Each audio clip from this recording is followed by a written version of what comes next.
Ça t'est sûrement déjà arrivé de travailler sur ton ordinateur et d'avoir commencé à avoir un milliard de fenêtres ouvertes, un milliard d'onglets et de ne pas réussir à t'y retrouver. Tu passes ton temps à chercher tes fenêtres ou alors à cliquer partout et tu sens que ça te fatigue et c'est assez énervant. En fait, je trouve qu'aujourd'hui, il y a un problème fondamental dans la manière dans laquelle nos systèmes d'exploitation sont pensés, enfin, dans lequel les interfaces graphiques, la manière dont on interagit avec nos ordinateurs est pensée aujourd'hui.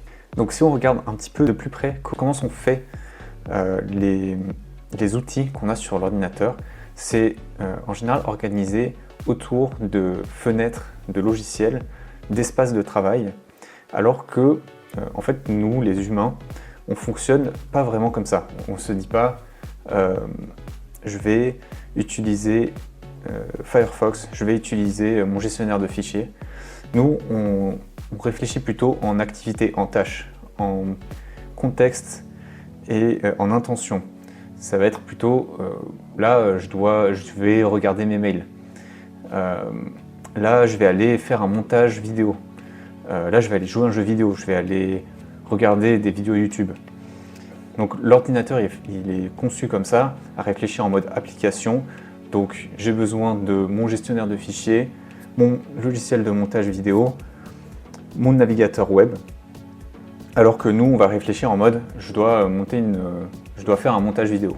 Donc en général ce que les développeurs des systèmes d'exploitation ils font, c'est qu'ils vont laisser énormément de liberté et ils vont imposer peu de structure. Et donc ça va faire qu'on va avoir tendance à avoir une sorte de chaos progressif. On va avoir une dette cognitive et on va finir par être complètement désorganisé et on va devoir faire des micro-décisions en permanence. Et donc moi ce que je voudrais, c'est plutôt un système où ça va être le système d'exploitation qui va mémoriser, qui va organiser, qui va placer les choses, structurer, contextualiser, pour moi me libérer de toutes ces petites frictions cognitives et pouvoir libérer mon cerveau d'une charge mentale en fait. Et donc ce que je voudrais à la place, c'est plutôt un système qui va imposer des contraintes assez fortes, qui va automatiser mais de manière prédictible, qui va imposer une structure cohérente et qui va quand même laisser la possibilité de faire des modifications manuellement au cas où l'automatisation ne convient pas pour des cas assez spécifiques qui soient occasionnels et pour laisser du coup une flexibilité à l'utilisateur pour faire vraiment ce que tu as envie de faire. Mais l'objectif c'est que tes fenêtres elles se mettent où tu as envie qu'elles soient de manière automatique dans 90% des cas, et les 10% où c'est pas le cas, tu as quand même la possibilité de manuellement les changer. Mais que ce soit vraiment quelque chose d'occasionnel et pas quelque chose que tu fais à chaque fois que tu ouvres un logiciel. Donc si je résume en gros quel est le vrai problème aujourd'hui que je vois, c'est que les systèmes d'exploitation, ils apportent de la friction cognitive, un coût physique, une perte de contexte et de la variété comportementale du système global. Et c'est vraiment ça pour moi les problèmes principaux qu'on a sur le design en fait, de comment sont faites nos applications, comment sont faits le comportement de l'interface qu'on a avec l'ordinateur, comment on interagit avec l'ordinateur. Et comme il y a beaucoup de personnes qui passent énormément de temps sur l'ordinateur, que ce soit pour le travail ou pour le perso, moi c'est mon cas, je passe vraiment mes journées sur l'ordinateur, j'avais envie d'analyser un petit peu tout ça et d'essayer d'améliorer la manière dont on utilise notre ordinateur.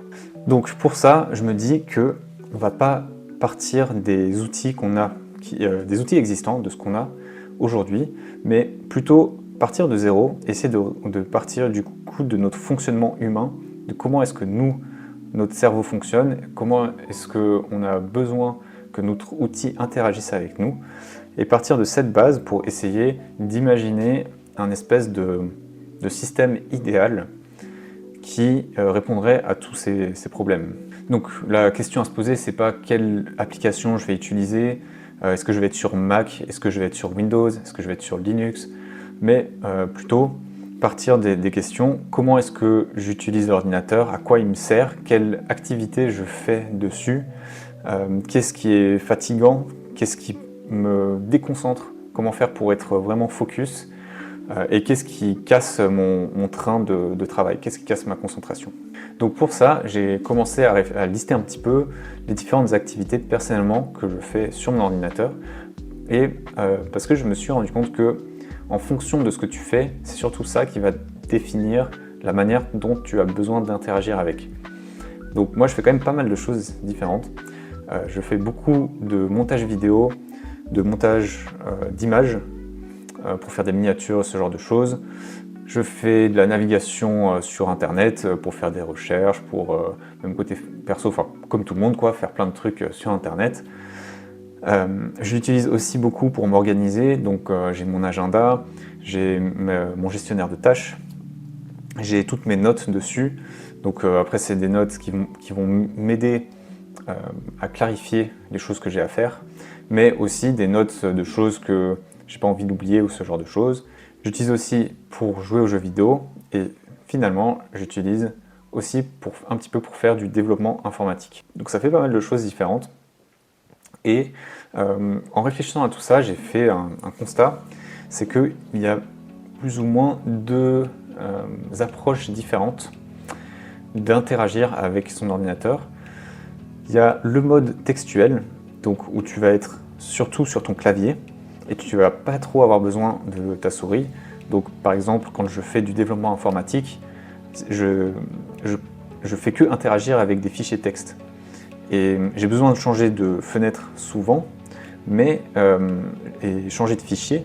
J'ai besoin d'avoir mon gestionnaire de fichiers. Mais par contre, tout ce que je vais faire en termes d'opération opératoire, ça va être écrire sur mon clavier, quoi. Alors que tout le reste, donc sur tout ce qui est montage vidéo, montage d'images, ça va être vraiment avec le curseur, avec la souris. Et donc ça, c'est plus le mode spatial ou le mode graphique. Et là, ça va être obligatoire et beaucoup plus efficace d'utiliser ma souris et pas du tout le clavier. Enfin, c'est pas du tout le clavier, mais en gros, je vais avoir une main sur la souris et une main sur le clavier, alors que dans le mode textuel, je vais avoir les deux mains sur le clavier. Et ça, c'est quelque chose que je vois beaucoup sur Internet, de gens qui ne jurent que par le mode textuel. En gros, ils disent que tu devrais pouvoir interagir avec ton ordinateur presque uniquement avec ton clavier pour aller beaucoup plus vite, etc. Mais en fait, c'est faux, ça dépend complètement de ce que tu fais sur ton ordinateur. Si les tâches que tu accomplis ce sont dans un mode textuel, alors oui, ça va être beaucoup plus efficace. Mais si les tâches, elles te demandent, si les tâches c'est dans un contexte graphique, là, ça va pas du tout être plus efficace. Tu vas passer ton temps à changer la position de ta main droite entre ton clavier et ta souris, et tu vas avoir énormément de friction physique, et tu vas commencer à ressentir une fatigue, et ça va être des microsecondes qui vont s'additionner et qui vont rendre ton workflow beaucoup moins efficace et beaucoup plus fatigant. Donc moi, dans mon cas, j'ai besoin je suis dans les deux catégories, donc j'ai besoin d'un système qui soit un peu hybride entre les deux. Je ne veux pas un système qui soit uniquement sur le clavier et je ne veux pas un système qui soit uniquement graphique avec la souris. Mais encore une fois, ça va dépendre des activités que tu fais sur ton ordinateur. Donc après ça, j'ai voulu lister ou réfléchir surtout aux principes du système idéal qui me conviendrait à moi. Donc là, je te présente ça pas pour que tu fasses la même chose que moi, mais plus pour t'encourager à réfléchir toi-même par rapport aux tâches que toi tu fais sur ton ordinateur, quels seraient les principes que tu aurais besoin de suivre. Et je pense qu'il y a beaucoup de choses qui vont ressembler à mes principes à moi, mais il y aura certainement quelques nuances. Donc c'est pas forcément à respecter à la lettre, mais tu peux t'en inspirer fortement et prendre quand même une grande partie de ce que je fais, parce que je pars quand même sur une base assez universelle du fonctionnement de l'être humain et du cerveau, et donc il y a quand même beaucoup de choses qui s'appliquent à tout le monde, quel que soit ce que tu fais sur ton ordinateur. Donc je vais te lister 5 objectifs principaux avec ce système idéal, et ensuite j'irai un petit peu plus dans le détail. Donc le premier, c'est le fait d'avoir un système qui réduit les décisions sans réduire la compréhension. Ensuite, on veut de l'automatisation qui doit réduire la charge mentale sans créer de la surprise. Ça doit être prédictible. On doit avoir un espace de travail structuré sans nécessité de maintenance permanente. Donc ça, c'est plus sur le côté si j'ai un système qui est en place, j'ai pas envie d'avoir tout qui casse quand il y a une mise à jour. Donc il faut que ce soit assez simple quand même à maintenir. Parce que je risque d'utiliser peut-être des scripts ou du code que j'aurais fait moi-même, ou peut-être des plugins que d'autres personnes ont fait. Et si tu dépends de ces choses-là, tu peux avoir un risque d'avoir tout qui casse du jour au lendemain, parce qu'il y a une mise à jour de ton système d'exploitation et tout ce que tu utilises à côté n'a pas encore été mis à jour. Si tu dois passer toi-même des heures à corriger tout ça, finalement, ça ne va pas être aussi efficace. Ensuite, on a la navigation. Donc la navigation, c'est, je comprends en fait le fait de changer de fenêtre, de changer d'espace de travail sur ton ordinateur. Donc la navigation doit être musculaire plutôt que visuelle. Tu ne dois pas chercher des trucs, ça doit être automatique avec tes mains. Juste par habitude, tu n'as pas besoin de réfléchir à quelle touche tu dois appuyer pour faire des choses. Et le dernier objectif, c'est d'avoir des contextes qui sont persistants et de ne pas avoir à reconstruire à chaque fois que tu commences quelque chose, de devoir relancer tous tes logiciels, retrouver tes dossiers, retrouver ton contexte en fait, repositionner toutes tes fenêtres et tout ça. Et la dernière chose, c'est de réduire la fragmentation attentionnelle. Donc en gros, je veux cacher un peu tout ce qui est inutile par rapport à l'activité que je suis en train de faire. Donc par exemple, si je suis en train de faire un montage vidéo, je n'ai pas besoin d'avoir accès à mes jeux vidéo par exemple. Et inversement, si je suis en train de jouer à un jeu vidéo, je n'ai pas besoin d'avoir accès à mon logiciel de montage vidéo. Donc l'objectif, c'est d'aider à rester concentré sur ce que tu fais et de ne pas ajouter du bruit ou des choses inutiles à ton champ visuel qui peut avoir un coût cognitif supplémentaire. Donc maintenant, je vais t'expliquer un petit peu ce à quoi j'ai réfléchi un peu plus concrètement. Comment est-ce que mon système idéal il fonctionnerait? À quoi est-ce que ça ressemblerait exactement? Je vais commencer par expliquer donc un concept que j'appelle un environnement.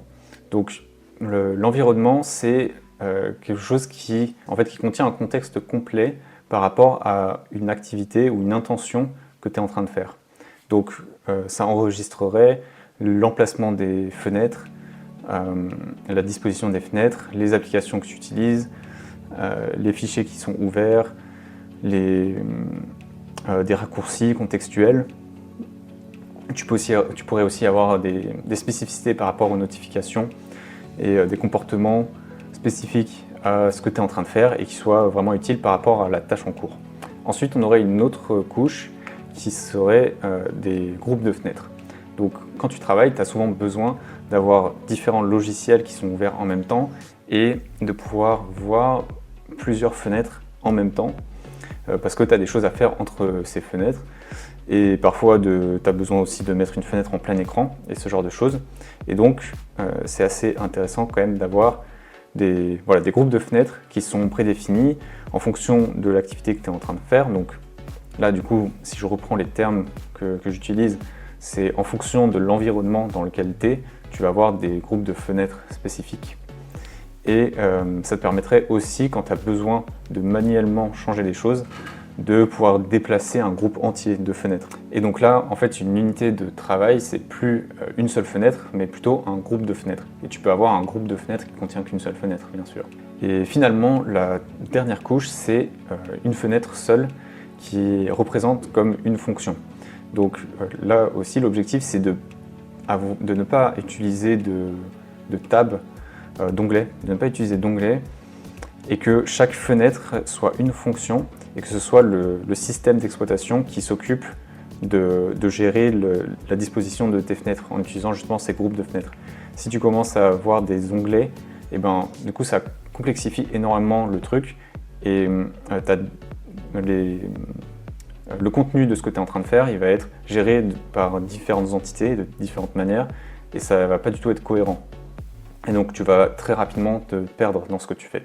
Et après, j'ai réfléchi à un concept qui, voilà, un peu par rapport à tout ça, c'est que là, entre ces 3 différentes couches, si tu prends un environnement, il y a quand même certaines choses dont tu vas avoir besoin, quel que soit l'environnement dans lequel tu es. Donc, moi, pour mon cas personnel, je vais vouloir avoir accès à mon agenda et à mes tâches globales, quelle que soit l'activité que je suis en train de faire, et j'ai besoin d'avoir accès aux événements de mon agenda et aux tâches des autres choses que j'ai à faire qui ne concernent pas forcément l'activité qui est en cours. Et donc en fait, là aussi on peut avoir plusieurs couches. Donc pour moi, ce serait une première couche que j'appelle l'organisation macro. Donc là, c'est un peu ce que je décrivais. On a toujours la même chose. Donc on aurait dans tous les environnements, tu vas avoir un groupe de fenêtres qui va être tout le temps identique. C'est cette couche d'organisation macro où je vais avoir mon agenda, mon gestionnaire de tâches et peut-être aussi par exemple mes moyens de communication, donc peut-être email, pourquoi pas Discord ou une messagerie.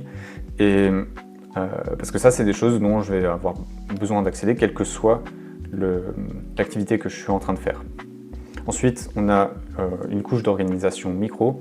Donc là, l'objectif, c'est d'avoir un groupe de fenêtres qui est identique, quelle que soit l'activité que tu es en train de faire, mais par contre, le contenu est différent. Donc sur la couche macro, l'organisation macro, c'est identique, quelle que soit l'activité, même fenêtre, même disposition, même contenu. Et ensuite, tu as du coup l'autre couche, organisation micro, qui est les mêmes logiciels, même organisation, mais par contre le contenu des fenêtres est différent parce que là je vais avoir besoin d'accéder aux tâches et aux notes qui concernent l'activité en cours.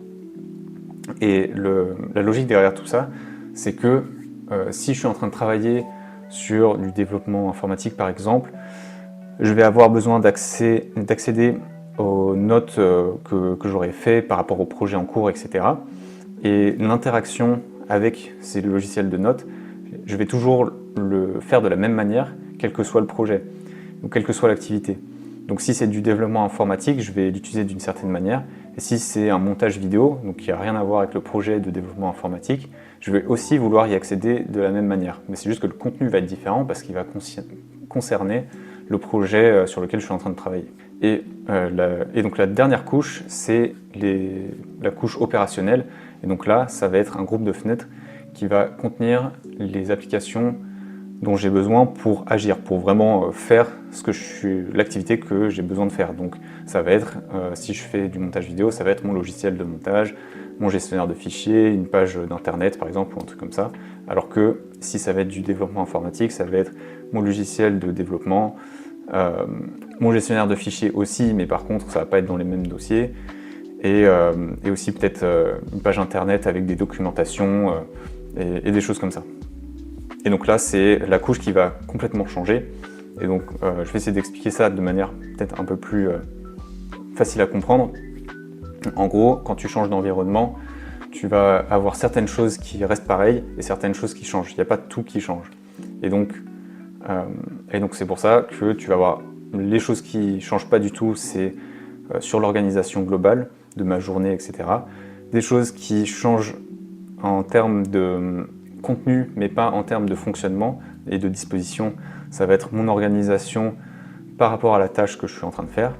Et finalement, ce qui change complètement, ça va être un groupe de fenêtres avec les outils et les choses que j'utilise pour faire réellement ce que j'ai besoin de faire. Maintenant qu'on a les règles de base et la philosophie du système, on va pouvoir s'intéresser concrètement aux solutions et est-ce qu'on pourrait créer ce genre de système. Donc je ne sais pas s'il y a déjà un système comme ça qui existe, mais je ne pense pas. Et je pense qu'il va certainement falloir le construire soi-même. Mais c'est quelque chose qu'on va explorer dans la prochaine vidéo, donc abonne-toi si tu ne veux pas rater ça.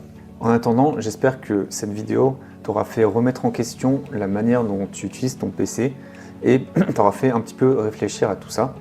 Si c'est le cas, laisse un like et n'hésite pas à me dire en commentaire s'il y a des choses avec lesquelles tu es d'accord ou pas d'accord dans ma philosophie et ma manière de fonctionner. Allez, à la prochaine!